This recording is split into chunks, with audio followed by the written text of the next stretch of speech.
Hey, Shalom, Shalom. All right, Shabbat Shalom. This is your brother Zakaria Allah, branched out here in Williamsport, Pennsylvania. Come with another lesson through the Spirit, and Lord willing, this be edifying to the Lord's elect. All right, before I get started with this lesson, I want to give all praise, honor, and glory unto Yahweh Bahashem, Yahweh Shai, Bahashem Wadash, double honors unto the apostles and the elders of Great Millstone who rule well and who teach well.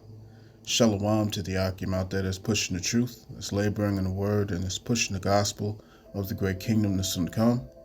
Shalom to the Akwath that's listening in, that's remaining true to the faith, and remaining faithful and submissive to their husbands and guiding their children. And shalom to the hopeful elect of the 12 tribes scattered abroad throughout the four corners of the earth. You Israelite foreigners out there who live among the heathen and who look like those heathen nations, but your lineage goes back to the progenitors of the 12 tribes of the nation of Israel through the line of your fathers.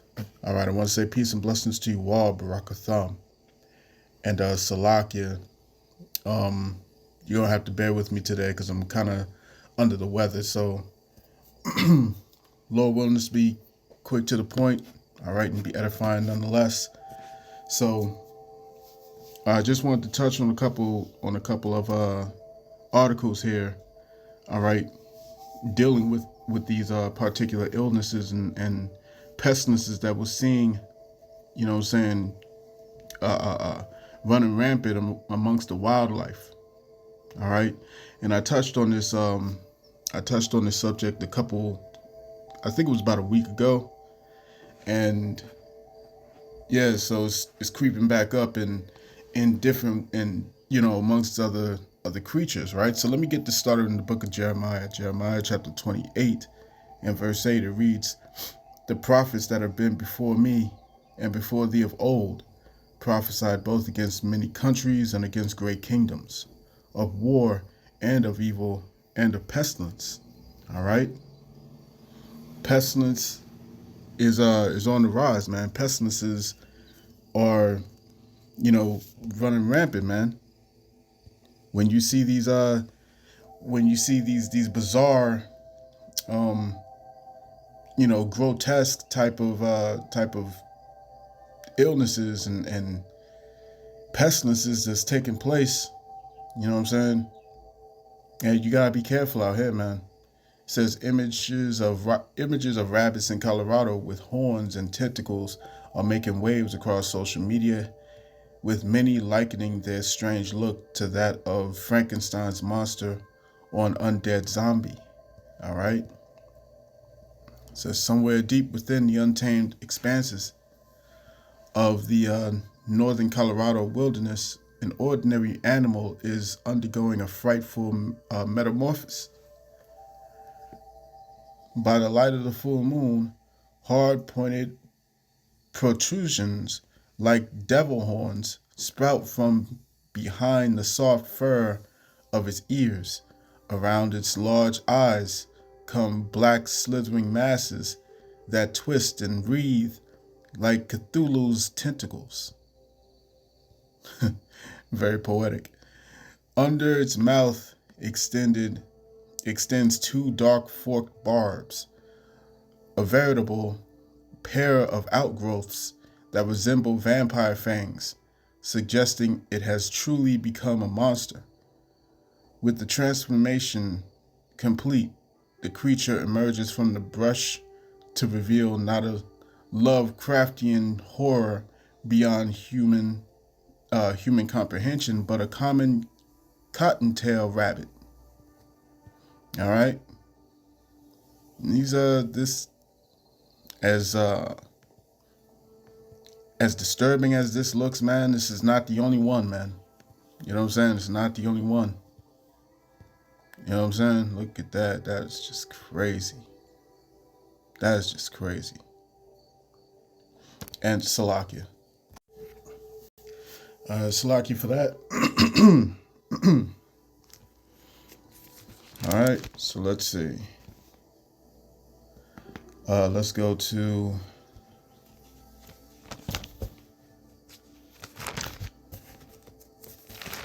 let me get this in Matthew, the 24th chapter.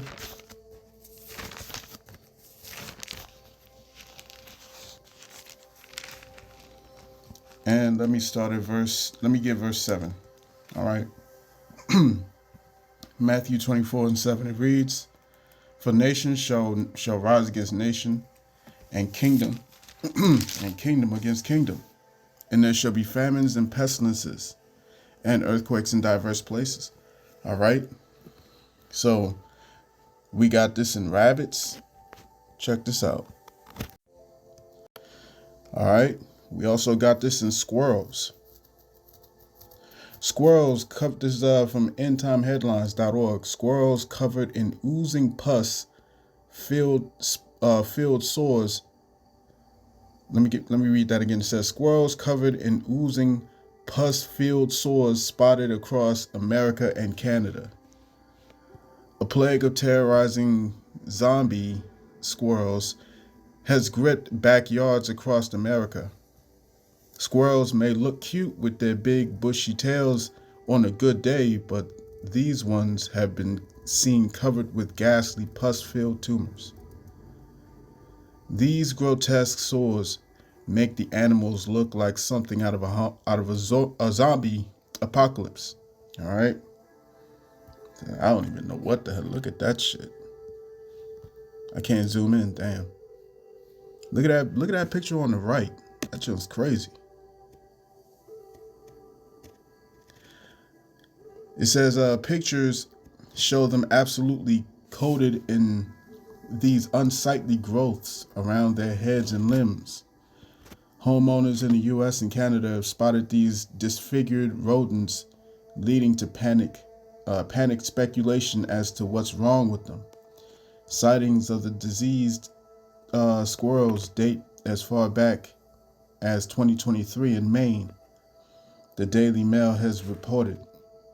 On Reddit, one Reddit user posted, "At first I thought it was eating something from my front beds, but then I realized it was on its face."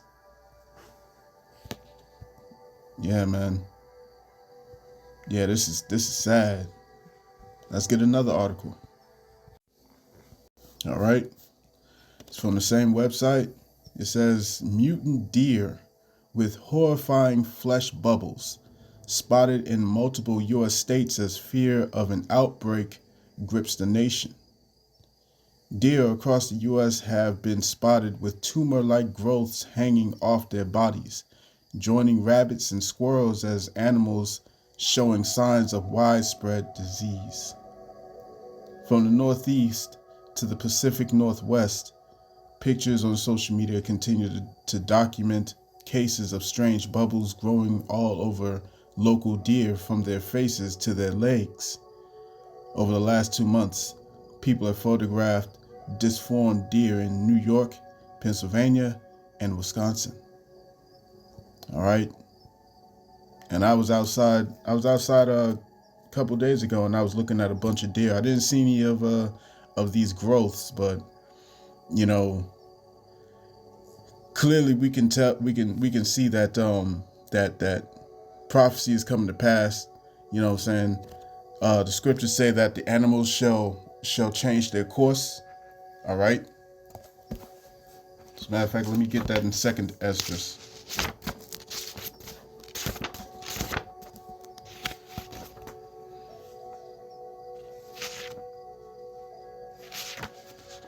All right.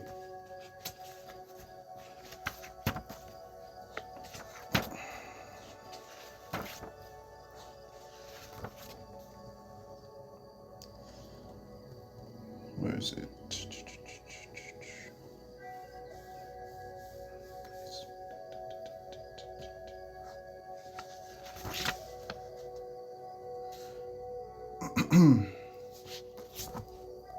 Salakia.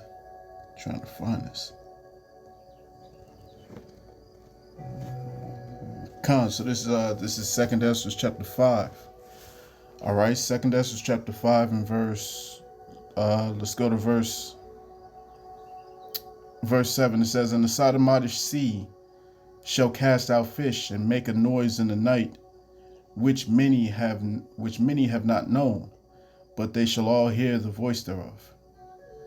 There shall be a confusion also in many places, and the fire shall be oft sent out again. The wild beasts shall change their places. The wild beasts shall change their places, and minstrous women shall bring forth monsters. All right. So let me get this here. This is another article. All right, one last article I want to share with y'all. Bear with me. All right. This article reads, spiders infected by never before seen fungus invading American homes. Okay? A mysterious fungus is turning spiders into real-life zombies, consuming their organs and taking control of their behavior. Known as Gibellula atinborohai, the fungus attaches to the spider.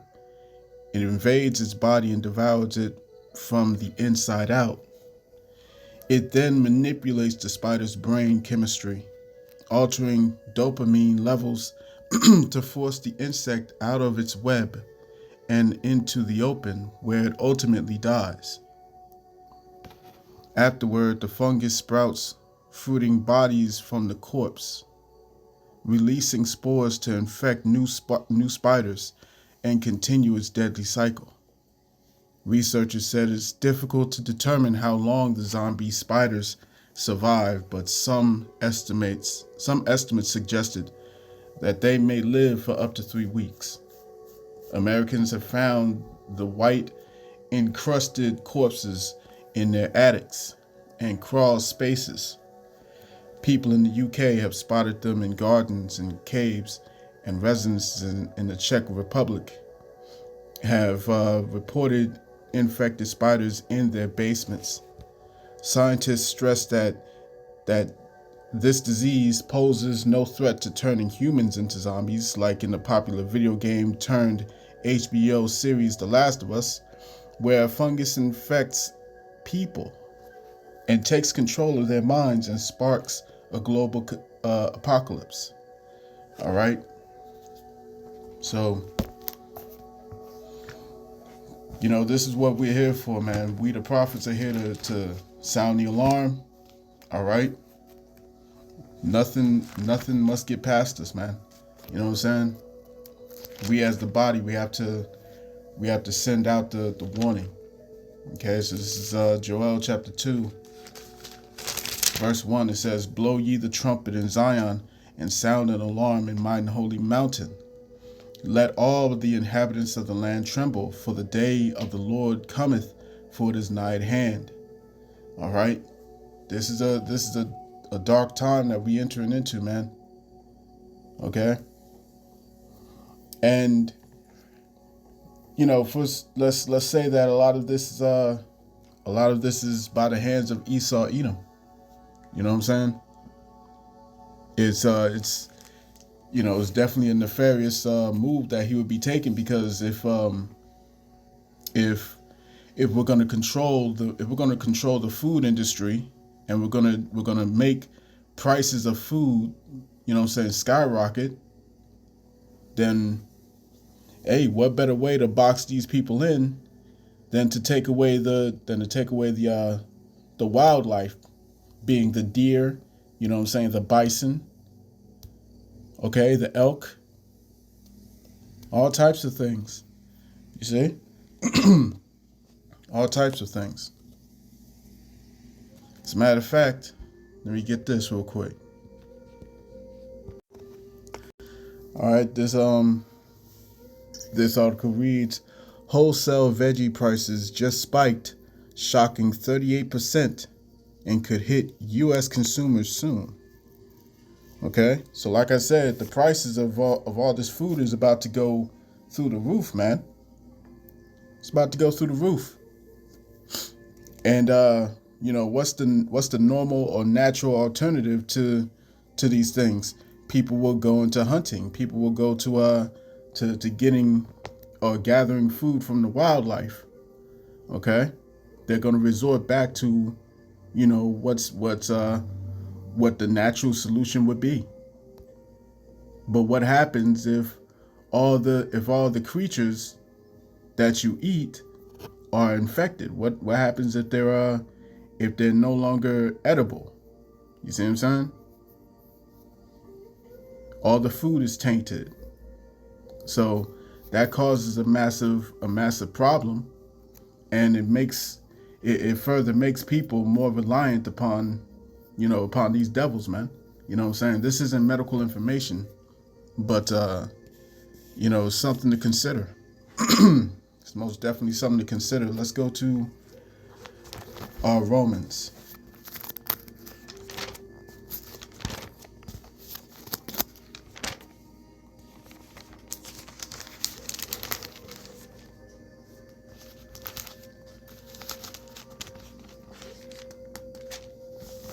All right, Romans chapter 8, verse 19, it reads, "For the earnest expectation of the creature waiteth for the manifestation of the sons of the living power." You see what I'm saying? The world is languishing, man. The world is waiting.